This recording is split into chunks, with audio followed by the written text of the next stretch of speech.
Entonces los israelitas salieron de Sucot y acamparon en Etam, al límite del desierto.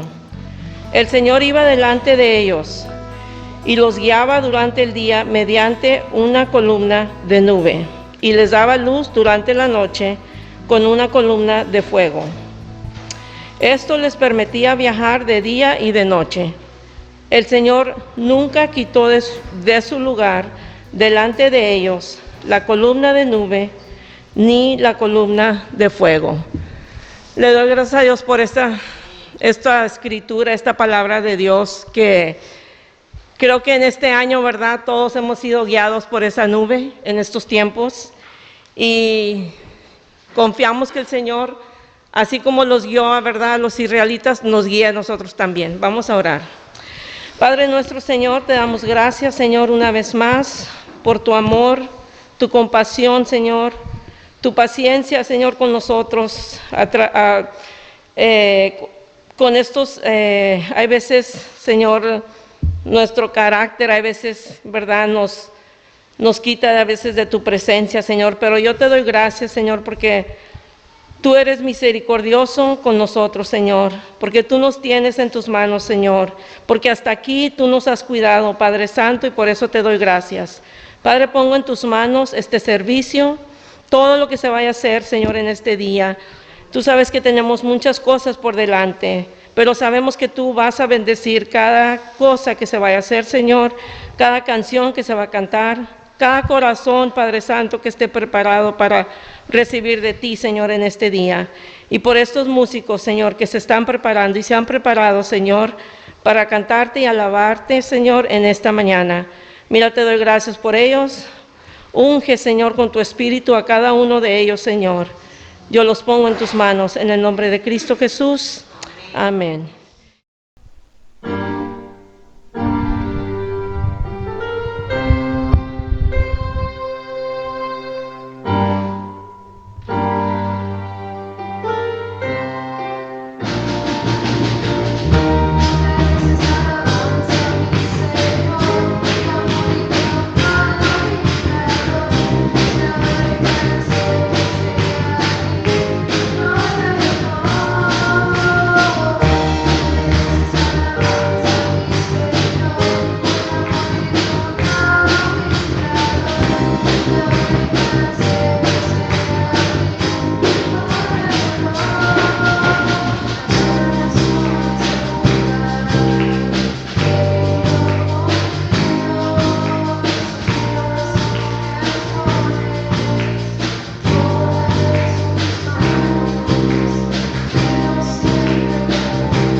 Señor, Padre, queremos dirigir a ti esta oración de gratitud, dándote las gracias. Primeramente, Señor, sabemos que sin ti no existiría este lugar, no existiría esta congregación de hermanos que nos juntamos debajo de este techo cada domingo. Padre, tú fuiste quien nos pusiste aparte de este mundo. Eres tú, Señor, quien nos has colocado como una luz en este barrio. Estas puertas se abren por tu divina voluntad y todo lo que sucede aquí dentro, oh Señor, tú lo estás guiando, tú lo estás supervisando. El deseo de nuestro corazón, oh Señor, es ser de bendición. Es que aquellas personas que todavía andan lejos de Jesús se acerquen. Que aquellos que están cerca, Señor, se acerquen más. Oh Señor, ¿cómo quisiéramos seguir creciendo y siendo edificados? Te doy gracias por todo lo que está aconteciendo, que tú, oh Señor, Padre, eres quien está guiando para que nosotros como iglesia seamos edificadas. Gracias por las personas que nos han visitado en esta mañana. Gracias, Señor, por las familias que no conocíamos, los rostros nuevos, y nos ha dado el gusto de verle, de estar aquí con ellos. Y te pedimos que a todos nos des una rica, abundante bendición, Señor. Llévanos con cuidado a nuestras casas. Y, oh Señor, permítenos tener una semana próspera. Donde quiera que estemos cada uno de nosotros, tú nos pongas en alto. Tú nos guardes y tú hagas que las cosas nos salgan bien, Señor. En el nombre de Jesús te lo pedimos. Amén y amén. ¿Cuál es el pan espiritual? La enseñanza de la Biblia. Una de las cosas que hacemos siempre los cristianos cuando nos reunimos es pues dejar que Dios nos hable a través de su palabra y aprender. Porque la palabra de Dios es la que nos transforma, es la que nos hace crecer espiritualmente. La palabra de Dios es la que nos equipa, nos prepara para que nosotros seamos más perfectos, seamos mejores. Tenemos que ir a la palabra de Dios, no la de los hombres. La palabra de Dios. Entonces vamos en esta mañana a seguir con un proyecto que iniciamos hace 4 domingos más o menos, que es nuevo. Le estamos compartiendo a ustedes algunas respuestas a preguntas que son aparentemente difíciles de responder, que los que no son cristianos hacen. Nos hacen a nosotros los cristianos sobre la Biblia. ¿Cuál es el propósito? Nosotros queremos que usted tenga respuesta para cuando le hagan preguntas que son aparentemente difíciles. Esa palabra aparentemente difíciles, lo que está queriendo decir es que sí hay respuestas para esas preguntas. Gracias al Señor. Pero a lo mejor como usted no la domina, no la conoce, le va a ser difícil responder. Nuestro propósito es que usted esté preparado, que usted sepa explicar la Biblia, que sepa responder cualquier pregunta, para cuando alguien demande razón de la fe que usted tiene, cuando alguien le pregunte, diga, a ver, dime esto, ¿tú crees en la Biblia? ¿Tú crees que todo lo que la Biblia dice es verdad? ¿Tú crees que la Biblia refleja la verdad? ¿Que en la Biblia no hay ficción, que no hay invento? Usted tiene que saberle responder cuando le pregunte. Entonces, ese es nuestro propósito, por eso estamos compartiendo respuesta a preguntas. Puede ser que hayan creyentes que dominen ya estas preguntas, lo siento porque en el sentido de que ya es algo que usted domina, ya usted lo conoce, lo que le va a servir es para repasarlo y para reafirmar esos conocimientos, pero estoy pensando en los creyentes que no tienen respuesta. Ellos son los que me preocupan y queremos que en esta mañana usted aprenda un poquito más y tenga respuesta para compartir. La pregunta en esta mañana está relacionada con el relato del diluvio. Tiene relación con el relato del diluvio. ¿Cuántos han leído Génesis capítulo 6 hasta el 9, donde la Biblia relata? Allí escribe el escritor de Génesis, Moisés, escribe el relato de ese diluvio, esa inundación de agua que hubo en un momento en la historia del mundo, en que a través de ese juicio, de esa manera, Dios destruyó toda carne. Dios dice que aniquiló. Solamente se salvaron una familia y algunos animales que Dios quiso que se salvaran para mantener la especie dentro de un barco que Dios le dijo a un hombre que construyera. Pero la pregunta en esta mañana, que mucha gente que no cree que la Biblia dice la verdad, hace, es, ¿ese barco sería lo suficientemente grande? Yo no creo que pueda haber un barco en ese momento lo suficientemente grande como para almacenar dentro de él una familia de 8 personas, todos los animales que Dios quiso almacenar, más agua, comida para subsistir casi un año que tuvieron que subsistir dentro de ese barco hasta que el nivel de las aguas descendió, y entonces pues pudieron bajar a tierra nuevamente. Y a partir de esa familia, que fue la única que se salvó, la tierra se volvió a poblar de seres humanos. Bueno, para ustedes entonces los datos, la información, parte de esta respuesta es para ustedes. Grabé, gracias al Señor lo podemos hacer con una cámara, lo que yo les deseo compartir, los datos que quiero compartir con ustedes. La respuesta a esta pregunta: ¿tuvo el arca el tamaño adecuado? Como para que nosotros, al pensar en esto, digamos, concluyamos, puede haber sido real. No está hablando de una historia ficticia, sino que puede haber sido real. Eso es lo que yo quiero compartir en esta mañana. Les animo para que miremos el video. Usted mire atentamente, no se distraiga con más nada y escuche con atención los datos, porque esto le va a ayudar. Yo lo que quiero es que usted, al final, usted entienda que este relato es un reflejo de la verdad. Esto sucedió realmente. Cuando yo comparta las evidencias y los datos con usted, usted va a decir sí. Va a concluir que esto no es fantasía, esto no es ficción. Como nada de lo que en la Biblia se escribe es ficción. La Biblia es un libro que relata hechos reales. Habla de personajes reales, habla de ciudades y de pueblos, de naciones que realmente han existido. La Biblia no es un libro de ficción.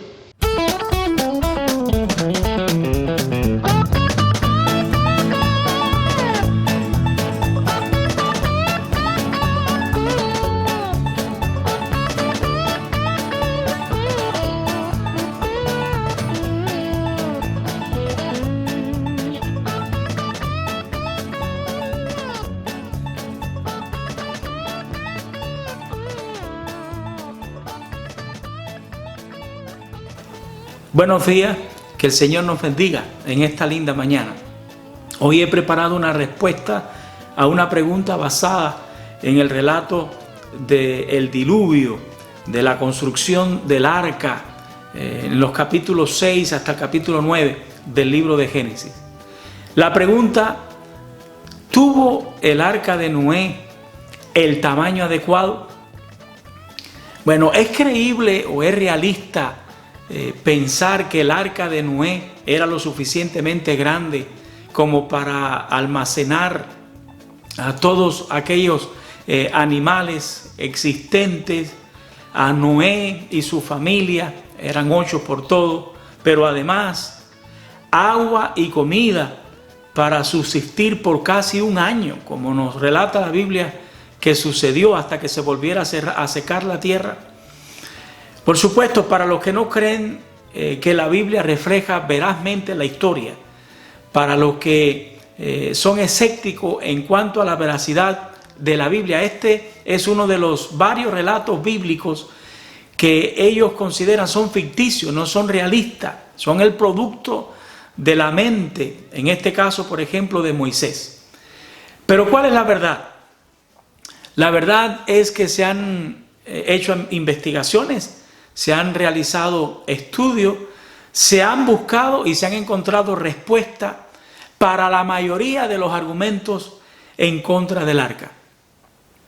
La Biblia nos relata, nos detalla que antes de este diluvio de agua descrito en este pasaje, la tierra se llenó de hombres que, dice la palabra, eran perversos, eran violentos, que colmaron la paciencia de Dios.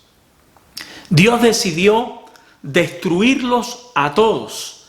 Ahí está escrito en el capítulo 6, verso 13 del libro de Génesis. Dice así la palabra: dijo pues Dios a Noé: he decidido el fin de todo ser, porque la tierra está llena de violencia a causa de ellos, y he aquí que yo lo destruiré con la tierra. Ahora, según el versículo 8 de este capítulo 6, Noé fue un hombre, fue un varón que agradó al Señor. La palabra dice agradó ante los ojos de Jehová. El versículo 9 de este capítulo dice que Noé era varón justo. En medio de aquella generación violenta y perversa, él era perfecto en sus generaciones. Dice así el versículo 9. Dice que con Dios caminó Noé.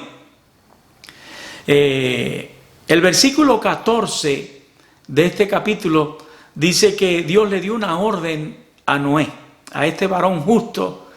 Le dijo: construye un arca, construye un barco.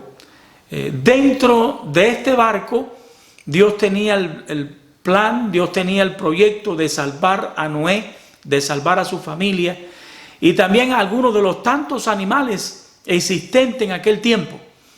El versículo 3 del capítulo 7 dice que el Señor hizo eso para conservar la especie. Dice así la palabra del Señor. Ahora, para responder la pregunta de esta mañana, ¿tuvo el arca de Noé el tamaño adecuado para almacenar todo lo que el Señor pensó almacenar dentro de él? Para responder esta pregunta tenemos que hablar de las dimensiones, por supuesto, reales del arca, las dimensiones, el tamaño real del arca. Y también tenemos que hablar de cuántos animales entrarían dentro del arca, entrarían dentro de ella. Las dimensiones que leemos en el relato son dimensiones que fueron pensadas y dadas por el Señor mismo. O sea que la Biblia está diciendo de que el tamaño y también el diseño de esta arca nacieron en la mente, que por supuesto es una mente suprema, única del Señor. La palabra nos habla de que el arca debía tener 300 codos de longitud, 50 codos de ancho y 30 codos de altura.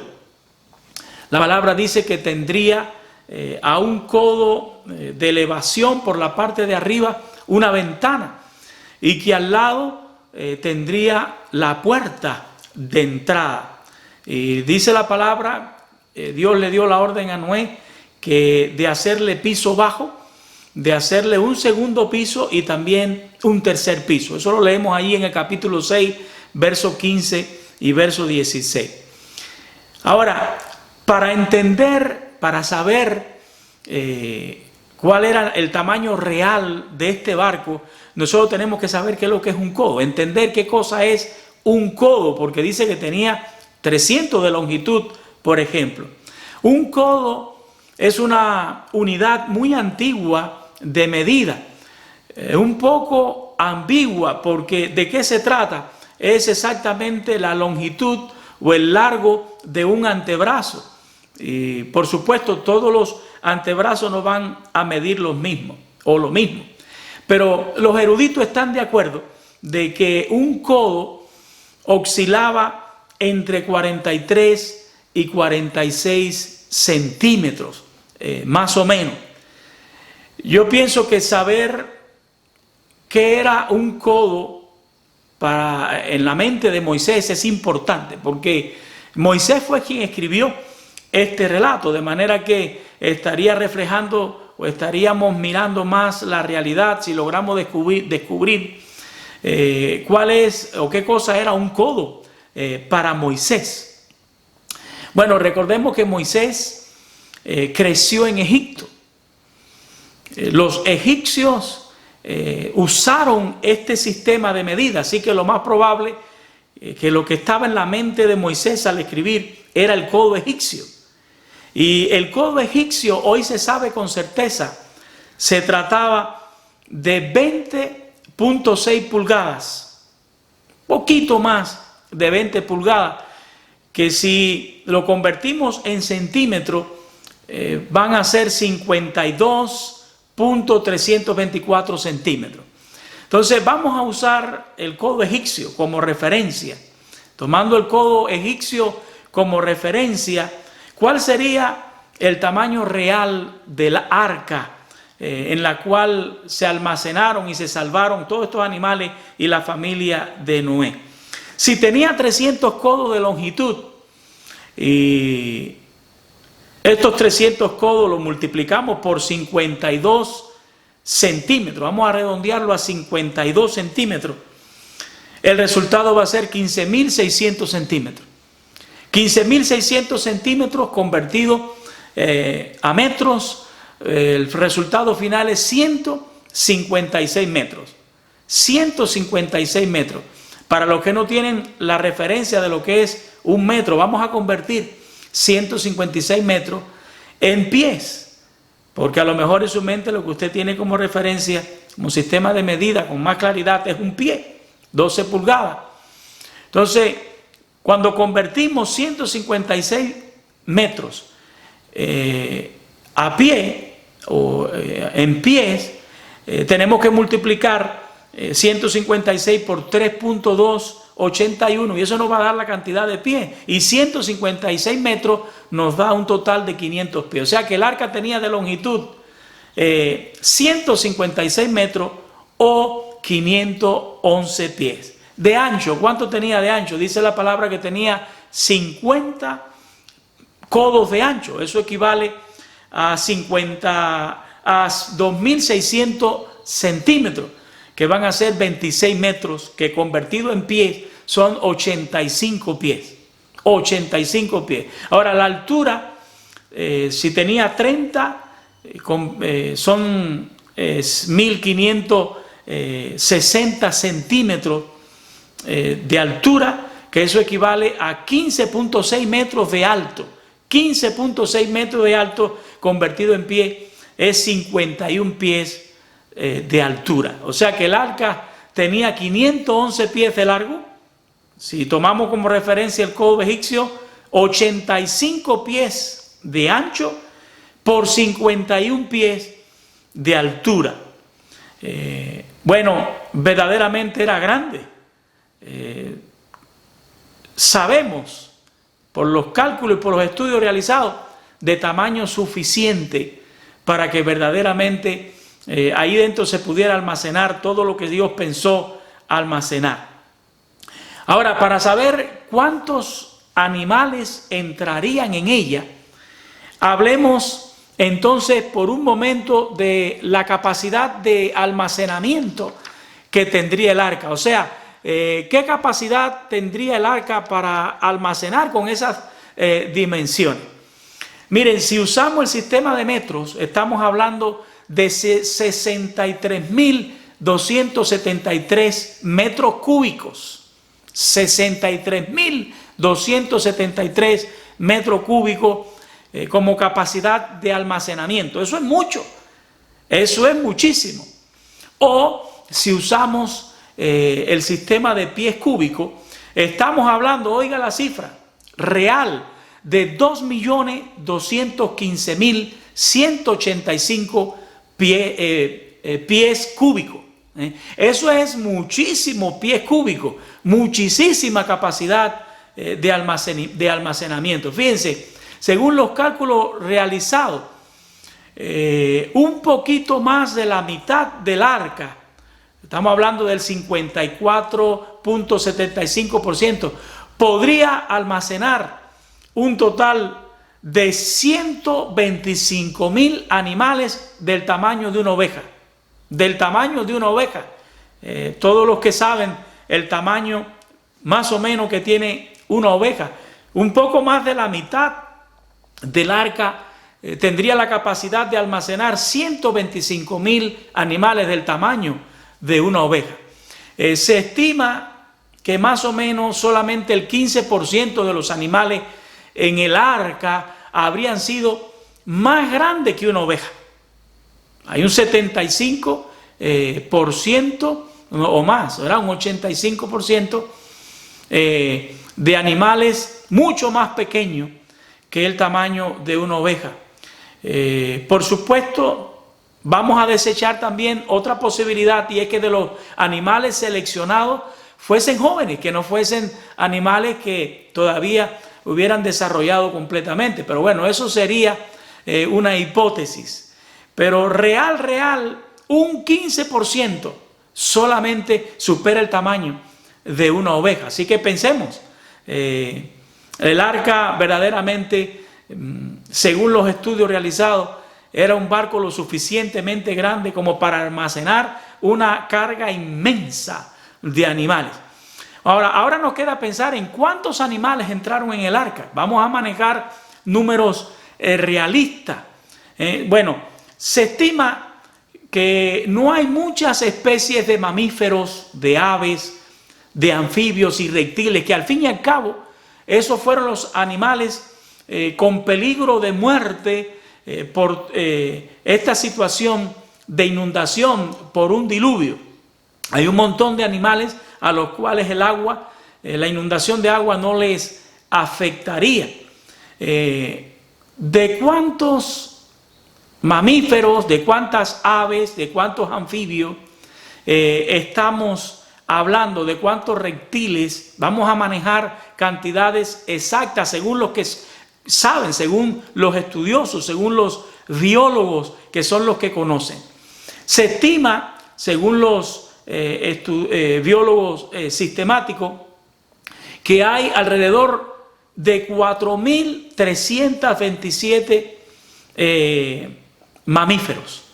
O sea que hay alrededor de 4.327 mamíferos, 4.327 especies. Estamos hablando de especies, una diferente de otra, que no se pueden mezclar las unas con las otras, ¿verdad? Ahora, ¿cuántos anfibios? Alrededor de 4.000. ¿Cuántas aves?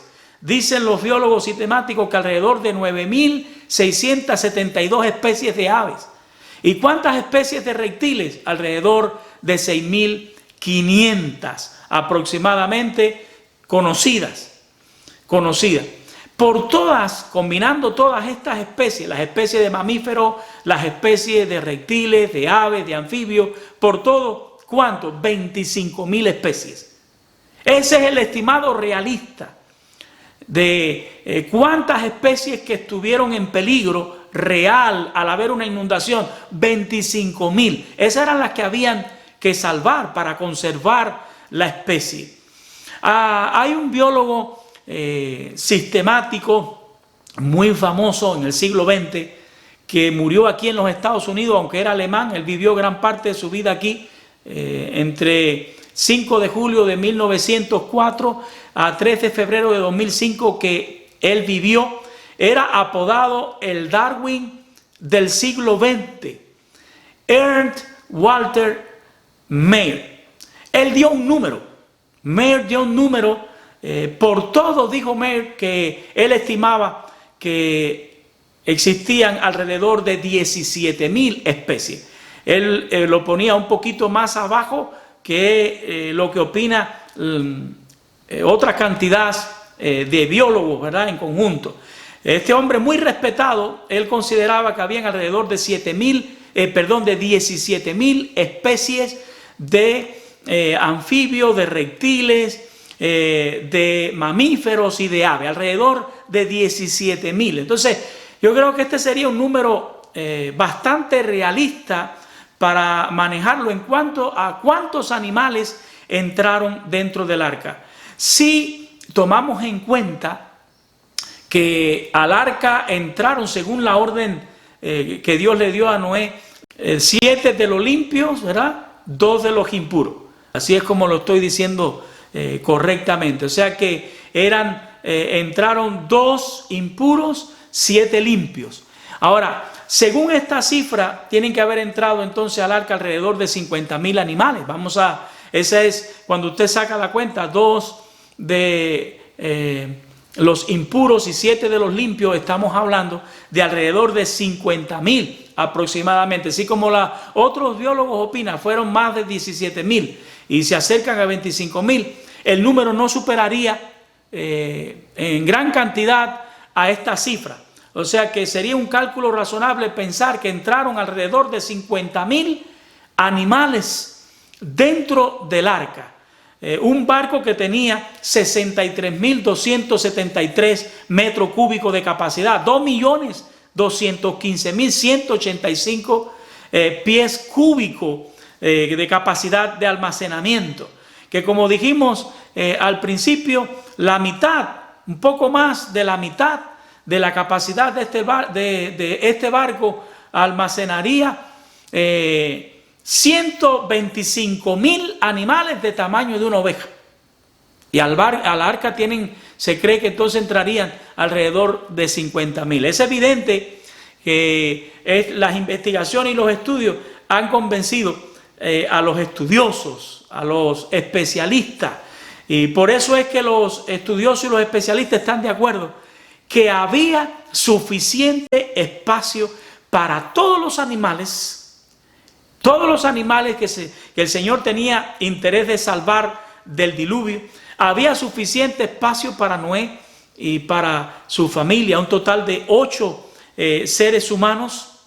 Habría suficiente espacio para el agua que tendrían que almacenar, agua potable para subsistir, igual que comida por todo un año, más o menos, casi un año que duró el diluvio, ¿verdad? Entonces, los especialistas dicen no solamente que habría espacio suficiente para Noé, los animales, la comida, el agua, sino que había espacio de sobra. Según los estudiosos, han comprobado que habría espacio sobrante. Entonces, cuando leemos este relato en el libro de Génesis, nos damos cuenta de que la Biblia otra vez nos está relatando un hecho histórico. Nos está hablando de un evento que realmente sucedió, por muy increíble que parezca. No es un relato ficticio inventado, sino que es un reflejo de la realidad. Y recordemos que esto está escrito allí para que nosotros bebamos de ese ejemplo. ¿Qué cosa es lo que tenemos que beber de ese ejemplo? No es exagerado que la maldad de aquellos días colmara la paciencia de Dios y que ese Dios amoroso que envió Jesucristo al mundo derramara su ira sobre aquella generación. Recordemos el texto bíblico de que la ira de Dios se revela desde los cielos contra toda impiedad. Y eso es algo que nosotros debemos de mirar y mirar con atención, porque hoy estamos tratando con el mismo Dios, que es amor, pero que la Biblia nos enseña que también es justo y que también se va a irar cuando hay manifestación de injusticia y de pecado. Por muy exagerado que nos parezcan ciertas partes de este relato, en realidad no son exageraciones. Noé, probablemente ayudado de su familia, construyó este barco que el Señor le ordenó que construyera. Y mientras lo construía, la palabra nos enseña que Noé predicaba llamando al arrepentimiento de aquella maldad a su generación. El apóstol Pedro en el capítulo 2 de su segunda carta, verso 6, escribe que Noé fue pregonero de justicia. O sea que Noé pregonó la justicia, llamando al arrepentimiento y a la santidad a su generación perversa y torcida. Y lo más probable es que hayan sido 120 años, porque 120 años tardó Dios desde que sentenció a aquella generación a la destrucción hasta que llegó el juicio. He determinado que el hombre vivirá 120 años, dijo el Señor, refiriéndose al tiempo de duración que le daría a aquella generación. 120 años, Noé predicando y Dios esperando. El Dios de la Biblia, Padre de nuestro Señor Jesucristo, quien nos visitó aquí en la tierra haciéndose como nosotros, es un Dios paciente. Es un Dios, este relato es uno de los tantos relatos que nos lo muestra. Siempre está pacientemente dándonos la oportunidad para que nosotros nos arrepintamos de nuestra maldad, esperando con paciencia. Pero este relato nos enseña que la paciencia de Dios tiene un límite y que cuando se agota, entonces lo que Dios ha determinado, lo que Dios ha predicho se cumple, lo que Dios ha advertido se cumple. Este es un relato en el cual nosotros tenemos que beber, tenemos que mirar, tenemos que aprender de él. Recordemos que hoy el Señor nos ha advertido de un final. Nos ha advertido de un momento en el cual la puerta de la oportunidad también se cerrará y ya no habrá más oportunidad para la salvación, para el arrepentimiento. Se desatará como se desató en aquel tiempo, cuando se cumplió la advertencia de Dios, la destrucción y la muerte en toda la tierra. Y está escrito en la palabra para nuestra generación que así sucederá. Va a haber un momento cuando Dios cerrará la puerta de la oportunidad. Ya no tendremos tiempo para arrepentirnos. Y como le pasó a la generación de Noé, que el juicio se los llevó a todos, así dijo el Señor, así va a pasar con esta generación, con todos aquellos rebeldes, torcidos, que no quieran recibir a Cristo y que no quieran recibir su palabra. Porque hoy Dios nos llama a cambiar de actitud hacia el pecado. Es el mismo Dios que aborreció el pecado de aquella generación, que también aborrece el pecado de esta. Es el mismo Dios quien nos llama a refugiarnos en el arca que hoy tenemos para salvarnos, que se llama Jesucristo. Si no nos colocamos bajo la autoridad de Jesucristo, para creer en Él, para obedecerle como nuestro Señor, no escaparemos de ese día que está allí anunciado en la palabra del Señor, que inesperada e inevitablemente vendrá el día de la ira del Señor. El Señor quiere que nosotros escapemos de ese tiempo en que dice la palabra que la tierra entera será probada, el día de la ira del Señor. Pero para que nos escapemos de esa destrucción que vendrá, de toda esa muerte que vendrá, pero peor aún, de la muerte eterna, de la condenación a la perdición eterna, no podemos seguir ignorando el llamado de Dios. No seamos como los de la generación de Noé, como aquellos perversos, torcidos, violentos, rebeldes, que no hicieron caso al llamado de Dios, y el juicio del diluvio se lo llevó a todos. Todavía tenemos tiempo. Dios pacientemente está esperando a que nos arrepintamos. Aprovechemos la oportunidad que Dios nos está dando y entremos en el arca de salvación para estos tiempos, nuestro amado Señor Jesucristo. Recordemos, como el apóstol Pedro escribió en su segunda carta, si no perdonó a los extraviados del mundo antiguo, tampoco perdonará a los injustos e extraviados de estos tiempos. Dios te dé fe. Dios aumente tu fe si ya la tienes. Pero si no la tienes, el Señor te dé fe y tú la puedas recibir y tú puedas creer y tú puedas escapar. Que el Señor te bendiga. Hasta un próximo encuentro.